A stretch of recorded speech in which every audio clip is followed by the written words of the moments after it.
Hello and welcome to another Demon 212 We Review. Today I'm going to be taking a look at Call of Duty Modern Warfare Reflex, or in other words, COD 4.5. So, at the start, it's pretty basic menus, but there's a little bit to explain. There's arcade mode first of all, which I won't be showing off, just simply because arcade mode is replaying missions and that, and I haven't managed to beat this version, but I have beat the other version, and I'll start straight away with saying I didn't actually like Call of Duty 4 until this. So I'll explain what I like about this, why it's different and that, but starting off, you've got options, and options I need to show them because it's all the aim assist stuff to do with the pointer controls. So you can switch some of that off, you can like switch some of it on, you can change it and that. There's then button layouts, you can have a custom button layout, but the thing that I don't understand is the custom button layout, it either doesn't save or it doesn't save for online play, because as soon as I went from the main game to the online, my controls had reset to default and I just didn't know what the hell I was doing. So that's a little annoying, and I'm basically saying stick to default. You've got aim styles that you can do, you can change the sensitivity, you can change the dead zone, so you can do everything that you'd want to be able to do with the pointer controls that, for example, you could do with, I can't remember the name now, Conduit, and to be fair, you can't do it on Metroid, but that's because Metroid's controls are just excellent. So anyway, that's controls and the options. Now I'll just cut into some footage because it's basically the same campaign mode, and then there's the same multiplayer mode as well from the other Call of Duty 4. Right, so this is basically the campaign mode. It's just like the other campaign mode, only, well, I'll start off right away. People are going to slag me off for this, we fanboys are, even though I love the game, but if you've ever wanted to see what Call of Duty Modern Warfare would look like on a PlayStation, like a PlayStation 2 or maybe even a PlayStation 1, then this is what you need to look for, because you can tell straight away that graphically this game is terrible compared to the other versions. However, for a Wii game, it does look pretty good, although I have seen better graphics on the Wii. It's the type of thing that, well, anyone buying it, just know that you're going to be getting a game that looks a bit like crap compared to the other versions. But still though, the gameplay is what counts, and I love the gameplay on this version because it's got the pointer controls. I've noticed my accuracy has increased tenfold. I'm doing much better on the multiplayer, I'm doing much better on the single player, because it's just one of them that aiming up is just now so much simpler. However, I still am finding it a little awkward going to places because the radar type things on the bottom of a screen, it's a line and it just has a yellow circle, and it's very annoying for me personally to find where I'm going.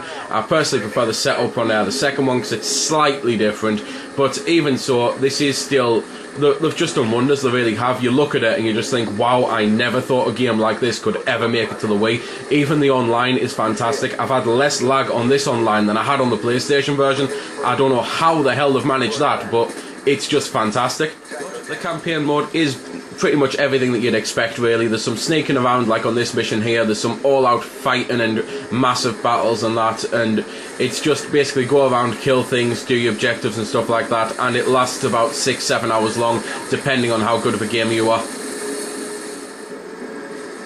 And the final thing to mention about campaign mode is, you can actually have a friend join you. So, Player 2 pretty much can't do anything like Mage or anything like that. Like, for example, he can't move or anything if he pushes the analog, he can't aim or anything like that, like aim as in move the screen, but he just gets a cursor, he gets some ammo up there, and he can just reload and fire and that. So it's a cool little feature that they've added to allow players to come in and help each other out, but at the same time, it's not exactly full co-op or anything. I mean, there's no split screen or anything like that, so why bother having it? Because player 2 must be having a pretty crap time, because I mean, if I wanted to just be a bit of a prick, I could just stand here and go, there you go, if you're not going to help me out, I'm not going to move and the game's not going to proceed. See what I mean? So it's just something like that, it's a shame the way they've done it, at the same time that it is unique and will probably be good for a few people. But that's basically the single and the kind of co-op play. Now onto the multiplayer, which has always been the brunt of Call of Duty, and, well, of these Call of Duties anyway, and it works amazing for a Wii game. I've never had a Wii game online as smooth running as this. I mean, I'm getting games straight away, I'm getting no lag, I'm getting people to play with. The only thing is, it's a little bastardized. It's like been a little reduced solely because the Wii can't handle the numbers that the other consoles can. So there's no Ground War, I think it was called, which was basically like a massive team mode or anything like that. But there are still a load of other modes, and I will mention them. But for now, I've gone onto the creator class, because there's all sorts of things you can do with the creator class as you level up. You can unlock weapons and things like that. You can choose which weapons that you want to. You can choose attachments. You can choose perks. Perks are just basically things like, well, for this here, you can have C4 to start a round. You can have special grenades. You can unlock Claymore. You can get bomb squad and stuff like that. You can get sleight of hand, which I can't remember what sleight of hand does. I think it's reloading on that. But Juggernaut, which increases your health. There's Sonic Boom, which makes your grenades more powerful. There's all sorts of perks that level you up that basically make you a lot more powerful than everyone else, which is where I don't think these multiplayer games work, because it basically means that they're saying whoever plays on it the most is going to get better and better stats and better rewards, so that then people only just starting the game are instantly going to be crap because they're going to be getting killed by people who are uber powerful. But anyway, there's then also a load of modes, which again, there's something I don't particularly like about it, because I haven't had much time to level myself up on this, and you have to be like level 18 before you unlock the cage match. So it's one of those things, why do you have to keep leveling up to get the other different types of modes? But the team deathmatch is basically the one that everyone plays, so I'm just going to show that off. And if I've got enough time as well, I'll go into the challenges menu, but I will still mention the challenges. So here we go then, this is the online. Straight away people might be thinking this isn't the map that he was going on, but that's because I managed to join a game that had 25 seconds left, so I've had to join another game.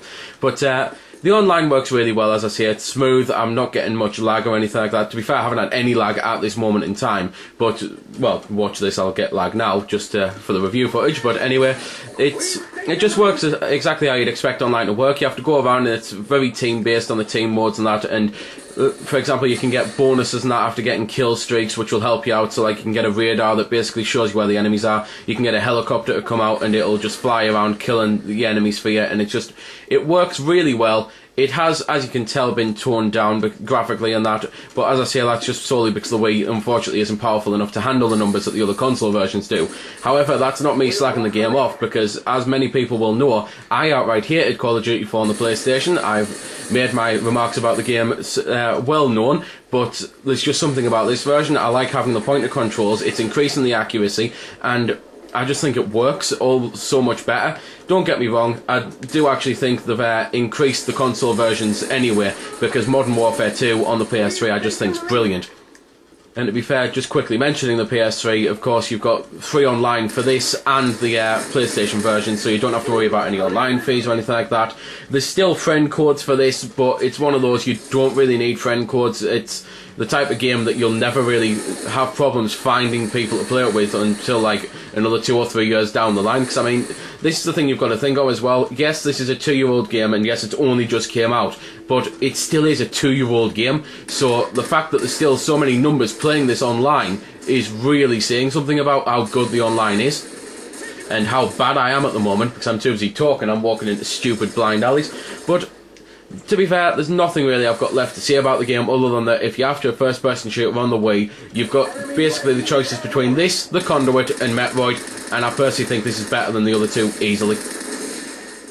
So, final thing to say is what I said I'd eventually say, which is the challenges. Basically, the challenges increase the longevity of the online play even more, because it's things like get 25 kills with the M16 Marksman, there's like get 25 kills with the AK-47, there's just all sorts for different things. There's different awards for not just killing, but things like running and throwing grenades and stuff like that. It's just loads of stuff that basically stat people go mental over, and it's also the type of thing that, as I say, is really going to increase the lifespan of the game.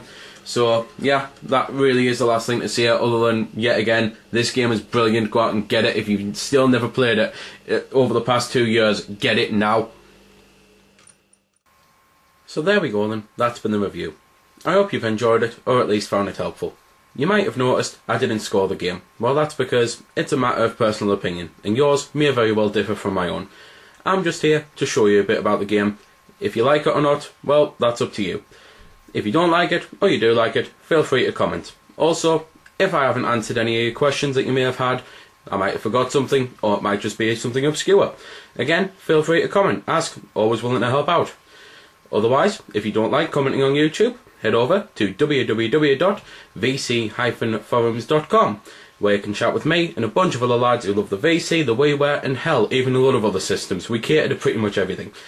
You can just go there, have a chat about a game, ask about some games, etc.